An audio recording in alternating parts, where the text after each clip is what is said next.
आज मैं आप लोगों को कुछ हकीकत बताने जा रहा हूँ जो बक्सर जिला के एक गांव में हुआ था। वहां पर एक परिवार था जिसमें रौनक नाम का लड़का अपने माँ बाप एवं भाई बहन के साथ रहता था। रौनक 20 साल का जब हो गया तो उसको देखने के लिए लड़की वाले आने लगे।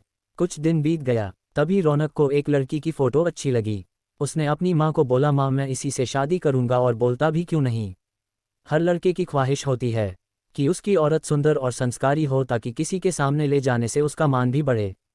उसकी माँ ने बोला, ठीक है बेटा, तुम्हारी शादी मैं इसी से करवाऊंगी, और लड़की के पिता को हाँ बोल दिया। कुछ दिन बाद उसकी शादी का दिन आ गया। वह बहुत खुश था क्योंकि उसकी हल्दी मेहंदी और संगीत से घर में खुशी छाई हुई थी। सारे मेहमान से उसका घर भर गया था।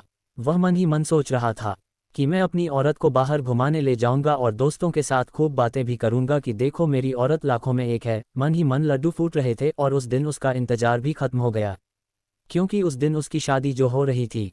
गांव वाले भी धूमधाम से बारात लेकर लड़की के घर पहुंचे और दोनों की शादी भी हो गई। जब सुबह विदाई हुई तो उस समय लड़की को डोली में अकेले ही ससुराल लाया जाता था। चार कहार डोली को उठाते उठाते थक गए थे। वह बेचारे सोचे कि कहीं पेट दिखा तो डोली उसके नीचे रख देंगे, तो थोड़ी देर आराम करके फिर आगे बढ़ेंगे, और आम का पेड़ तभी दिख गया। वह लोग डोली को रखकर पानी पीने लगे और बोले कि बहू अगर आपको भी प्यास लगी हो तो पानी पी लो। बहू ने कुछ नहीं बोला और चारों की थोड़ी सी आंख लग गई। तभी उस पेड़ की चुड़ैल नीचे उतरी और दुल्हन को मारकर उसके अंदर आ गई और डोली में बैठ गई, क्योंकि दोपहर का समय था।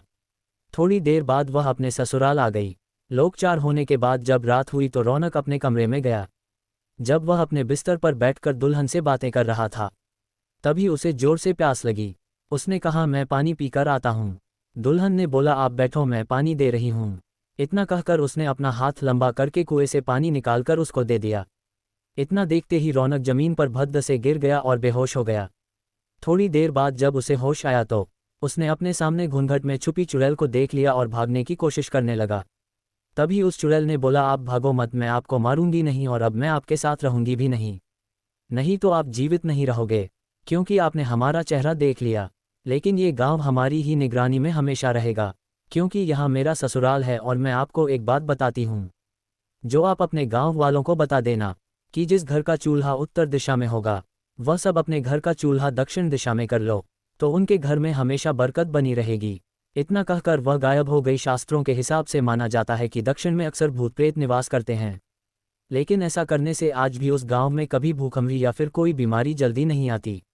वहां पर सब हंसी खुशी रहते हैं।